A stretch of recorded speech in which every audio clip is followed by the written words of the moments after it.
नमस्कार, आप देख रहे हैं IBC 24। मैं हूं आप सभी के साथ रचना नितेश। सिटी लाइट में आप सभी का बहुत बहुत स्वागत है। सिटी लाइट में दिन भर की हर खबर का पूरा अपडेट आप तक पहुंचाएंगे और शुरुआत कर रहे हैं मध्य प्रदेश के लोगों के लिए खास खबर के साथ। मध्य प्रदेश की राजधानी भोपाल शिशु स्वास्थ्य में प्रथम स्थान पर है। उत्कृष्ट कार्य के लिए प्रथम पुरस्कार राजधानी हासिल किया है। स्वास्थ्य पोषण से जुड़े 11 कार्यक्रमों में पर यह पुरस्कार दिया गया है। स्वास्थ्य और पोषण के क्षेत्र से जुड़े ये कार्यक्रम थे जिन पर ये पुरस्कार मिला है। शिशु स्वास्थ्य में भोपाल प्रथम स्थान पर है, जिसकी रैंकिंग NHM ने जारी की है। NHM के द्वारा जारी की गई रैंकिंग की लिस्ट में राजधानी भोपाल पहले स्थान पर है। 11 कार्यक्रमों पर पुरस्कार मिले हैं जो कि स्वास्थ्य और पोषण से जुड़े हुए कार्यक्रम थे। तो राजधानी भोपाल वासियों के लिए एक खास खबर है और इसके साथ ही ढेरों शुभकामनाएं भी, क्योंकि उत्कृष्ट कार्य के लिए ये पुरस्कार राजधानी को प्राप्त हुआ है। शिशु स्वास्थ्य में नंबर 1 पर राजधानी भोपाल।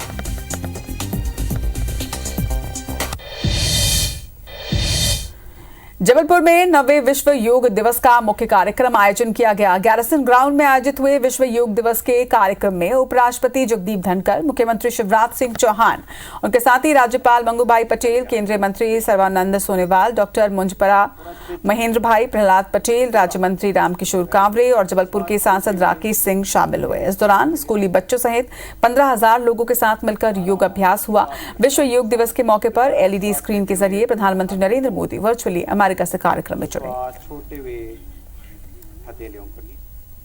कि भले मैं आपके बीच योग नहीं कर पा रहा हूं, लेकिन योग करने के कार्यक्रम से भाग नहीं रहा हूं। और इसलिए आज शाम को भारतीय समय के अनुसार शाम 5:30 बजे करीब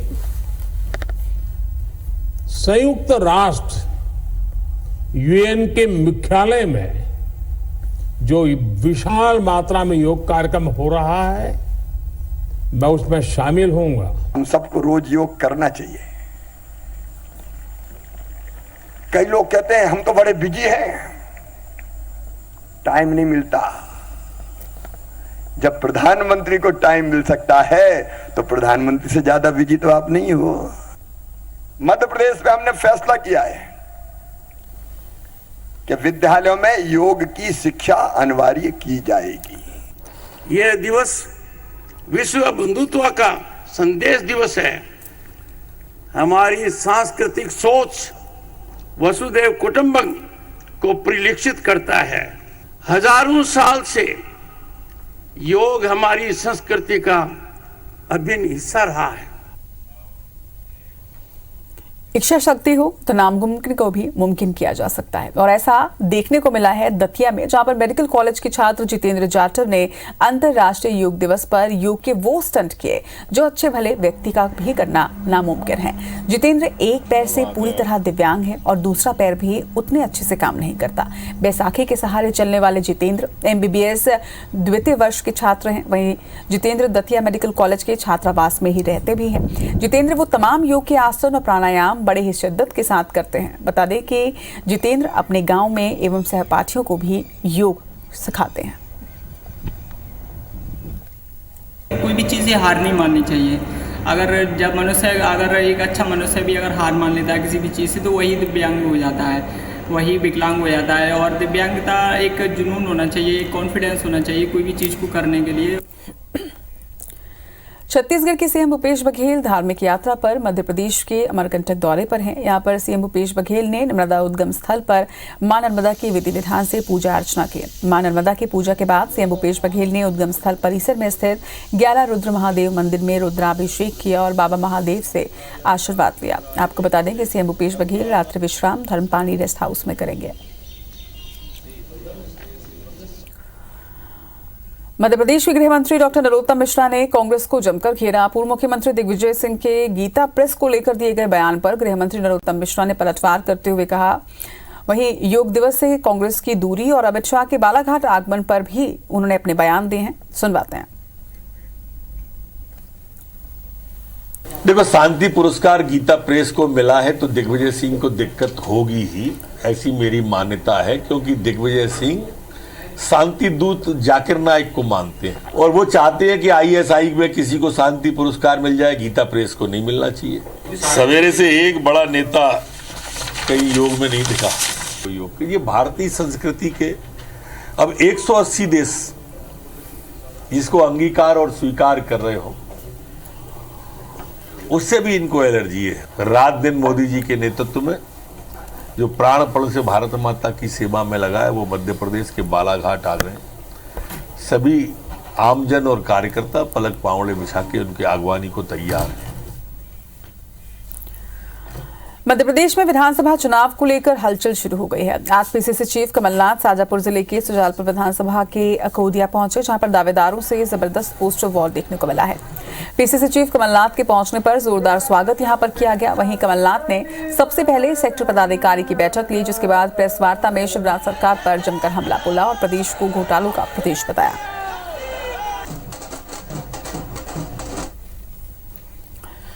केंद्रीय गृह मंत्री अमित शाह गुरुवार दोपहर लगभग 1:15 बजे रायपुर एयरपोर्ट पर पहुंचेंगे। एयरपोर्ट से हेलीकॉप्टर से भिलाई के लिए वो रवाना होंगे। बता दें कि 1:35 पर जयंती स्टेडियम वो पहुंचेंगे, जिसके लिए अमित शाह भिलाई की पंडवानी गायक उषा बारले से यहां मुलाकात करने उनके घर पहुंचेंगे, जहां वो 20 मिनट रुकेंगे। जिसके बाद लगभग 2 बजे गृह मंत्री दुर्ग के रविशंकर स्टेडियम पहुंचेंगे और यहाँ करीब 50 मिनट रहेंगे। कार्यक्रम के पश्चात वो वहीं से मध्य प्रदेश के लिए रवाना भी हो जाएंगे। मिली जानकारी के अनुसार दुर्ग में आयोजित सभा को अमित शाह के अलावा प्रदेश अध्यक्ष अरुण साह, पूर्व मुख्यमंत्री डॉक्टर रमन सिंह भी संबोधित करेंगे। देश के 51 बड़ी सभाएं करने का निर्णय हुआ है। उसी के अंतर्गत कल देश के गृह मंत्री अमित शाह जी का दुर्ग आगमन हो रहा है। दुर्ग में एक विशाल आम सभा को संबोधित करेंगे। इधर जबलपुर में बीजेपी प्रदेश अध्यक्ष वीडी शर्मा ने यूनिफॉर्म सिविल कोड पर बड़ा बयान दिया। उन्होंने कहा कि पीएम मोदी और गृह मंत्री शाह के नेतृत्व में देशवासियों की हर मांग जरूर पूरी होगी। अगर जनता यूनिफॉर्म सिविल कोड चाहती है तो सरकार उसे लाकर दिखाएगी, भले ही विरोधी विरोध करते रहें। शर्मा ने AIMIM अध्यक्ष ओवैसी के यूनिफॉर्म सिविल कोड के विरोध करने पर भी तंज कसा और कहा है कि उन्होंने कश्मीर में भी धारा 370 हटाने का विरोध किया था, मगर जनता ने उस विरोध को भी नकार दिया। साथ ही शर्मा ने यह भी कहा कि देश का विरोध करने वाले लोग संसद में नहीं, जेल में होंगे।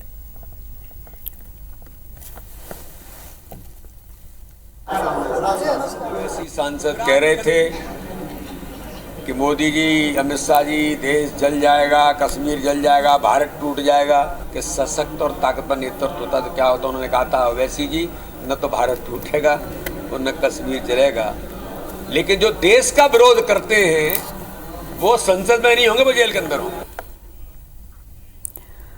मध्य प्रदेश में अब बीजेपी की तर्ज पर कांग्रेस भी बूथ मजबूत करने में जुट गई है। हारी हुई 66 सीटों पर दिग्विजय सिंह ने अपनी रिपोर्ट कमलनाथ को सौंपी थी, जिसके बाद इन सीटों को जीतने का एक्शन प्लान तैयार किया गया है, जिसके तहत 66 सीटों के सभी पोलिंग बूथों पर कांग्रेस अपनी टीमें मजबूत कर रही है। बता दें कि बूथ कमेटियों के साथ ही कांग्रेस यहां पर वोटर लिस्ट के सभी पन्नों के लिए एक प्रभारी भी तय कर रही है। उधर कांग्रेस की इस कवायद पर राजनीति भी शुरू हो चुकी है।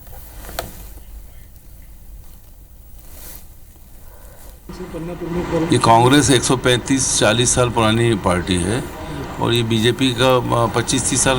इनसे इनकी तर्ज क्या करेंगे। ये जो कुछ भी करते हैं हमारी तर्ज पर करते हैं, लेकिन ये हमारी नकल की थी, लेकिन वो नकल में अब फेल हो रहे हैं। बीजेपी के नाम से नाचना तो बहुत ज़रूरी है। कांग्रेस जो हमारी पूरी योजना है उसको कांग्रेस कितनी भी नकल कर ले, उससे पार भी नहीं पा सकती और उसका अनुसरण भी नहीं कर सकती और उसकी कॉपी भी नहीं कर सकती। खबर एक मीटिंग की जिसकी चर्चा हो रही है। दरअसल आज कैबिनेट मंत्री रुद्र गुरु के अचानक गृह मंत्री ताम्रध्वज साहू के मीनाक्षी नगर के निवास पर पहुंचना, दोनों ने एक दूसरे पर का झुककर आज सम्मान किया। वहीं गृह मंत्री ने रुद्र गुरु के सम्मान में अपनी कुर्सी उन्हें देकर उन्हें बिठाया। कुछ देर के बाद बाहरी चर्चा हुई और उसके बाद दोनों ही नेता निजी कमरे में चले गए, जहां पर कुछ मिनट में वो बाहर भी आ गए, जबकि ऐसा अनुमान लगाया जा रहा था कि दोनों के बीच कोई लंबी गोपनीय मंत्रणा हो सकती है, मगर ऐसा हुआ नहीं। आपको बता दें कि रुद्र गुरु के आने का बकायदा प्रोटोकॉल तैयार हुआ था। रुद्र गुरु का इंतजार गृह मंत्री करते रहे। अपने प्रोटोकॉल से 1 घंटे विलंब से रुद्र गुरु यहाँ पहुंचे थे। जिला पंचायत का चुनाव है, उपचुनाव है, साथ ही साथ प्रॉपर अहिवारा में भी एक वार्ड में चुनाव है, उपचुनाव। तो अभी चुनाव के सिलसिले में आए हैं, हमारे विधानसभा में वो जा रहे हैं, तो दोनों मंत्री साथ में जाएंगे तो निश्चित तौर पे जनता में एक अच्छा मैसेज जाएगा। एमपी में मध्य प्रदेश में विधानसभा चुनाव की तैयारियों में जुटी बीजेपी और कांग्रेस एक दूसरे पर निशाना साधने का कोई मौका नहीं छोड़ रही है। अब राज्य में चुनाव प्रबंधन में माहिर रणनीतिकार को लेकर राजनीतिक दलों में बहस शुरू हो चुकी है। कांग्रेस ने बीजेपी के वर्तमान पदाधिकारियों के चुनावी रणकौशल पर सवाल खड़े कर दिए हैं, तो वहीं बीजेपी ने भी कांग्रेस पर पलटवार किया है। अपने संगठन प्रभारियों की हालत देख ले कि जो पिछली बार क्या किया, उसके संगठन प्रभारी क्या कर रहे हैं।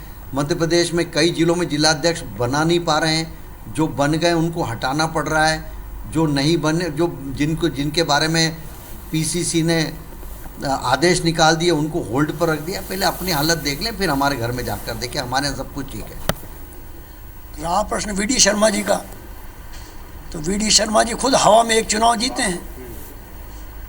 तो जब इनके पास अनुभवी नेता ही नहीं है और जो एक चेहरा है वो जनता और कार्यकर्ता दोनों पसंद नहीं कर रहे हैं। वो 2023 चुनावी साल है और ऐसे में अब धार्मिक कार्यक्रमों में राजनीतिक रंग भी देखने को मिलने लगा है। ग्वालियर में 24 जून को जगन्नाथ महोत्सव बड़े स्तर पर मनाया जाएगा।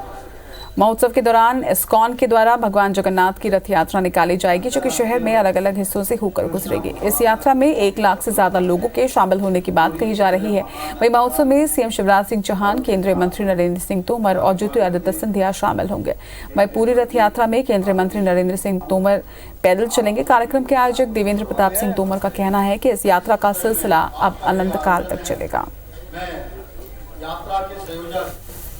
ग्वालियर की रथ यात्रा जो पिछली बार हुई थी भगवान जगन्नाथ जी की, इस बार और भव्य होने वाली है। 29 फुट का रथ जो ऊंचाई तक जाएगा वो बन रहा है। 18 फुट उसकी चौड़ाई है और देश विदेश से आने वाले मेहमान उसमें शरीक होंगे। माननीय मुख्यमंत्री जी भी रहेंगे, मेरे पिताजी भी रहेंगे, ज्योतिरादित्य सिंधिया जी भी रहेंगे और भी ग्वालियर के गणमान्य नागरिक रहेंगे, जिसमें सांसद जी से लेकर सभी लोग रहेंगे। मुख्यमंत्री भूपेश बघेल अमरकंटक के दौरे पर हैं, जहां पर मुख्यमंत्री भूपेश बघेल ने नर्मदा उद्गम स्थल पूजा अर्चना की। उद्गम स्थल परिसर पर मौजूद 11 रुद्र महादेव मंदिर में रुद्र अभिषेक किया। वहीं भाजपा पर निशाना साधते हुए उन्होंने भाजपा को राम से मतलब है और ना ही हनुमान से, केवल अपने व्यवसाय और वोट से मतलब है, ये कहा। भाजपा की आस्था नहीं है, अगर आस्था होती तो आदि पुरुष फिल्म पर बैन लगा दिया जाता। राम से ही नहीं इनको मतलब है, न हनुमान जी से तो मतलब है। इनको केवल अपने व्यवसाय से और वोट से मतलब है। इनका आस्था इन पे नहीं है। यदि आस्था इनकी होती तो अभी जिस प्रकार से जो पिक्चर आई है आदि पुरुष, और उसमें सभी भाजपा शासित राज्यों के मुख्यमंत्री को धन्यवाद दिया है और अभी तक के उन मुख्यमंत्रियों के एक बार भी उनका बयान नहीं आया। तो इसका मतलब ये है कि ये जो पिक्चर है ये इन्हीं के द्वारा प्रोजेक्टेड है। कवर्धा के लोहारा में आम आदमी पार्टी की बैठक का आयोजन किया गया, जहां पर खुलकर गुटबाजी सामने आई। बैठक के दौरान पार्टी के जिलाध्यक्ष जसवंत श्रीवास्तव और जिला कार्यक्रम अधिकारी देवीचंद चंद्रवंशी के बीच किसी बात को लेकर विवाद शुरू हो गया और दोनों के ही बीच जमकर गाली गलौज और हाथापाई हुई। विवाद इतना बढ़ गया कि जिलाध्यक्ष ने कार्यक्रम अधिकारी के खिलाफ लोहारा थाने में FIR दर्ज करवाई है। वहीं मामले पर पार्टी के पूर्व जिलाध्यक्ष पवन चंद्रवंशी का कहना है कि घर की बात है, जिसे आपस में सुलझा लिया जाएगा।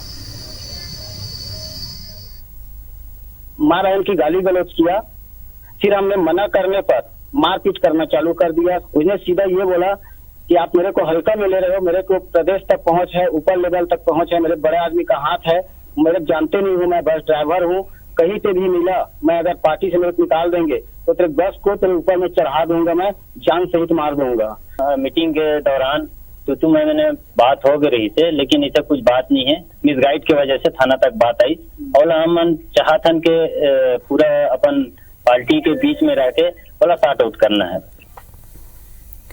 आगामी विधानसभा चुनाव में चंद महीने ही अब बचे हैं और कांग्रेस बीजेपी एक दूसरे पर हमलावर है। चुनाव से पहले कांग्रेस ने बीजेपी पर वेब सीरीज वॉर करने की तैयारी कर ली है और 18 साल के बीजेपी शासन को भ्रष्टाचार और घोटालों वाला बताया है। देखिए एक रिपोर्ट।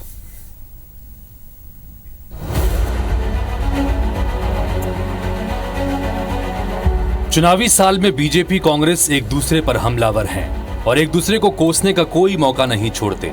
इस बार कांग्रेस ने बीजेपी पर वार के लिए नया तरीका इजाद किया है। कांग्रेस ने बीजेपी के 18 साल के शासन के घोटालों को लेकर मध्य प्रदेश फाइल्स नाम की एक वेब सीरीज बनाई है, इसमें बीजेपी सरकार के 18 साल में सिंहस्थ घोटाला, ओम सर्किट घोटाला, महाकाल लोक घोटाला, चिक्की घोटाला और यूनिफॉर्म घोटाला समेत कई घोटालों का जिक्र है। कांग्रेस इस घोटाला सीरीज का वीडियो जल्दी ही जारी करेगी। इतना ही नहीं, 27 जून को पीएम मोदी के प्रदेश के दौरे के दौरान उन्हें वेब सीरीज का वीडियो सौंपने की भी कोशिश करेगी। विगत 18 वर्ष के जो घोटाले हैं भारतीय जनता पार्टी के, 225 घोटाले निकले हैं। उन घोटालों के ऊपर हम एक लघु फिल्म बना रहे हैं, एमपी फाइल्स नाम की वेब सीरीज बना रहे हैं।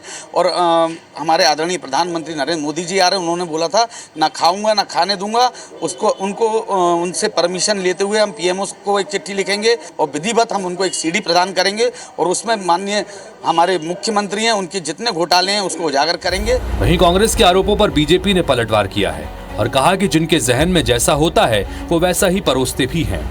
कांग्रेस ने 60 साल से अधिक समय तक देश में केवल घोटाले और भ्रष्टाचार किए, इसलिए उनको केवल वैसा ही नजर आता है। जिनके पास जो है वही परोसेंगे, इनके पास जहन में जो है, जिन्होंने जो सालों तक यही काम किया है, इस बात की बैलेंस शीट जनता कांग्रेस से मांगती कि 50-60 साल तक आपने क्या किया। वही घोटाले, वही भ्रष्टाचार आपके जहन में, रग रग में, आपके रक्त की एक एक बूंद में समाया हुआ है और वही आप में से निकलता है बार बार। मुझे तो लगता है किसी दिन अपने नाम के आगे घोटाले और भ्रष्टाचार का उपनाम न लगा लें। ये विधानसभा चुनाव में कूदने से पहले एमपी में राजनीतिक दल प्रयास कर रहे हैं कि उनकी बात जनता के मन में कैसे भी घर कर सके। इसके लिए वीडियो, सोशल मीडिया और वेब सीरीज तक का सहारा लिया जा रहा है। हालांकि राजनीतिक दलों का प्रयास कितना कामयाब होता है ये आने वाला समय ही बताएगा। दुष्यंत पराशर, IBC 24, भोपाल।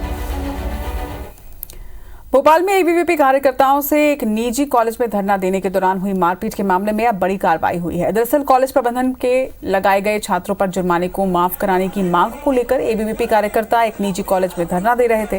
वहीं धरने के दौरान विवाद इतना बड़ा और मौके पर मौजूद पुलिस ने एबीवीपी कार्यकर्ताओं से मारपीट की, जिसके विरोध में एबीवीपी कार्यकर्ताओं ने चक्का जाम कर दिया। जिसके बाद मौके पर पहुंचे डीआईजी ने कार्रवाई का आश्वासन दिया और तब जाकर एबीवीपी कार्यकर्ताओं ने चक्का जाम खत्म किया। मध्य प्रदेश की अनूपपुर पुलिस की शर्मनाक करतूत जबलपुर हाईकोर्ट में उजागर हुई है। हाईकोर्ट ने पाया है कि पुलिस ने एक शख्स से खुन्नस निकालने के लिए उसे उसकी मां के ही कत्ल के मामले में झूठा फंसा दिया। 4 साल से जेल में बंद याचिकाकर्ता को अब हाईकोर्ट ने न सिर्फ जमानत पर रिहा किया बल्कि उसकी ट्रायल कोर्ट से दी गई आजीवन कारावास की सजा को रद्द कर दिया है। दरअसल जैतहरी में एक पावर प्लांट के जमीन अधिग्रहण को लेकर विरोध प्रदर्शन हुआ था, जिसमें शामिल सुदामा सिंह नाम के एक शख्स को पुलिस पर हमले का आरोपी बनाया गया था। सितंबर 2018 में जब सुदामा की मां की हत्या टोनी के शक में हुई तो पुलिस ने असली आरोपी को छोड़कर सुदामा को अपनी ही मां के कत्ल का आरोपी बना दिया। उसके सिर से बाल उखाड़कर उसकी मां के शव की उंगलियों में फंसा दिए।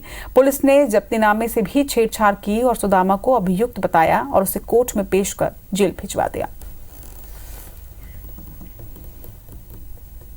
इसमें जो भी एविडेंस पुलिस के द्वारा बनाए गए हैं वो फर्जी हैं, गढ़े गए हैं और कूट रचित हैं। उनको बनाया गया है इसको फंसाने के लिए। कोर्ट ने मैकेनिकल तरीके से उसको लाइफ इम्प्रिजनमेंट दे दिया, जिसको कि हाई कोर्ट ने ना मानते हुए उसको अभी बेल दिया, सस्पेंशन दिया। और जिन पुलिस वालों ने एक निर्दोष आदमी को फंसाया गया उनके खिलाफ भी हम कार्रवाई की मांग करेंगे।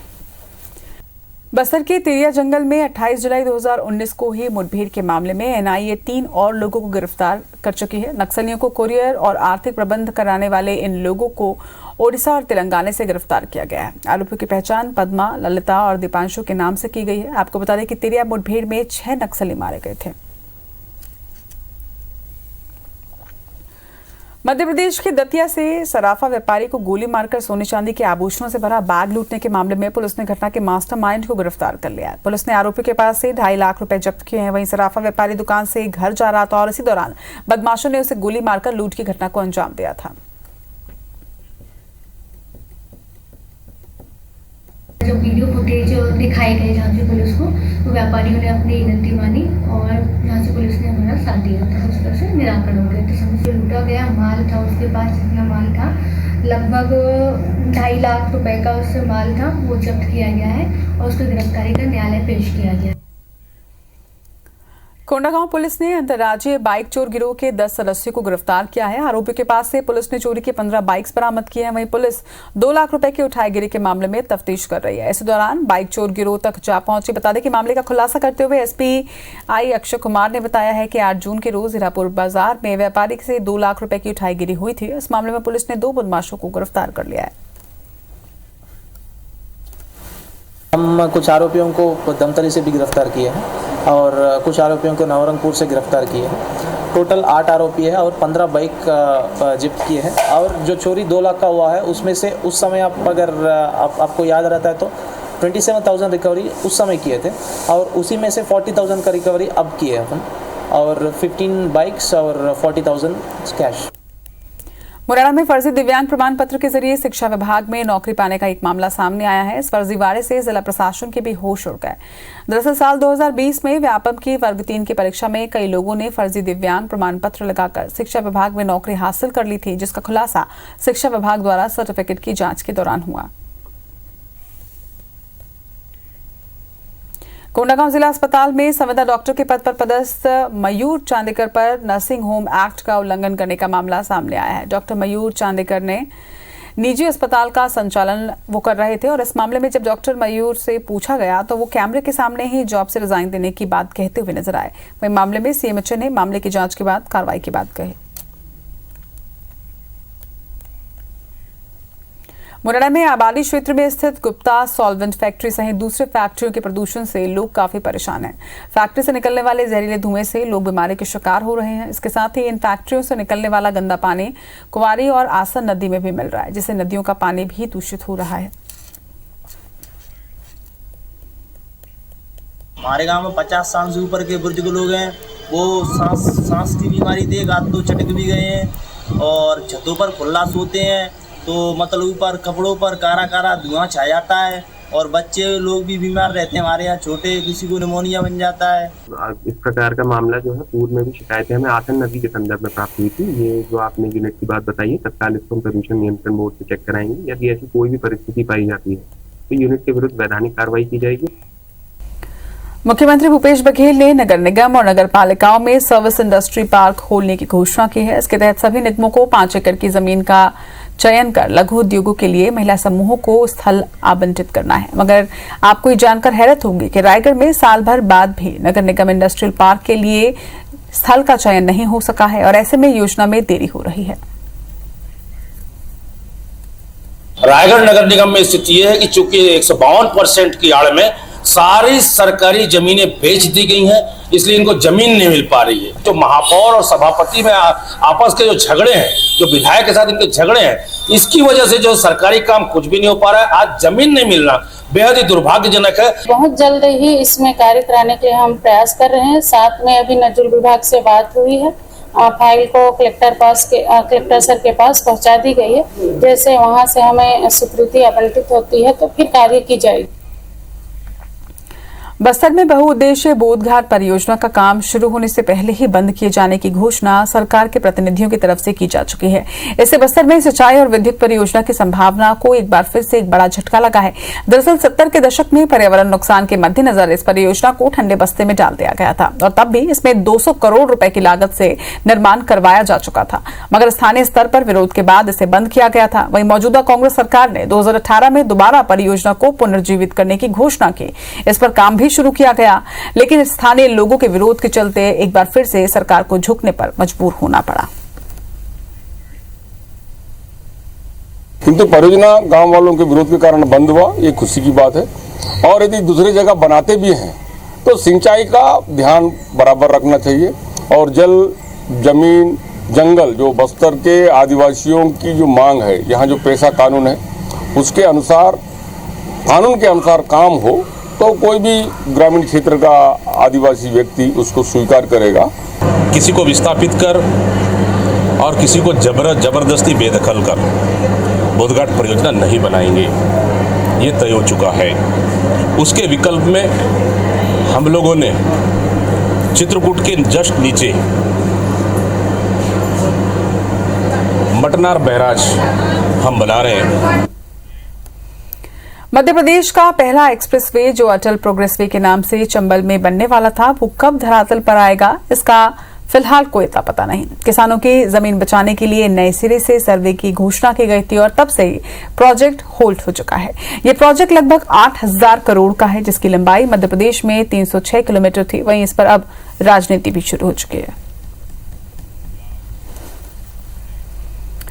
खबर रायगढ़ से है, जहां पर सरकारी दफ्तरों को जोड़ने वाले चक्रपथ की ऊंचाई बढ़ाने की योजना इस साल भी धरातल पर नहीं उतर पाएगी। दरअसल जिला कलेक्टर ने रोड की ऊंचाई बढ़ाने के लिए 2.5 करोड़ की स्वीकृति दी थी और बारिश के पहले कार्य पूरा करने के निर्देश भी दिए थे, मगर रेलवे के चौथी लाइन के निर्माण कार्य जारी होने की वजह से रोड का निर्माण फिर से अटक गया है।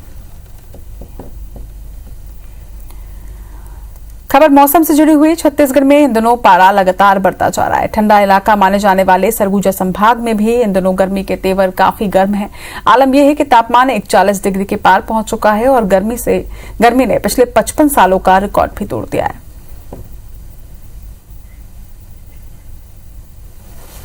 बीमारी बढ़ रहा है, गर्मी बर्दाश्त नहीं हो पा रहा है, इतना गर्मी है। तो हमारे घर में 3 बच्चे लोग बीमार हैं, उनको उसको लेकर परेशान है गर्मी के कारण ही।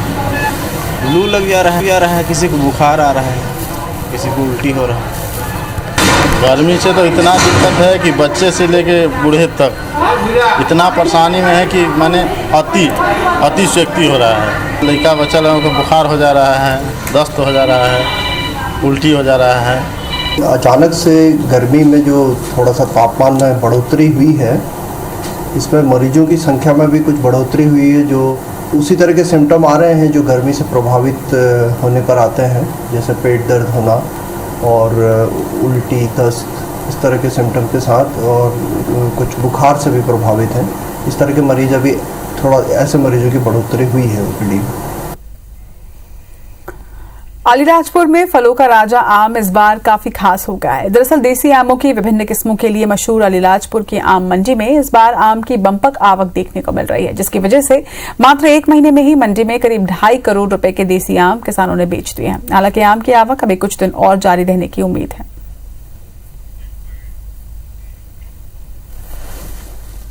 यहाँ से आ रहा हूँ, हर प्रकार का आम खरीदता हूँ, हर वैरायटी का, और इनका भाव भी अच्छा रहता है, 12 से 15 रुपये का।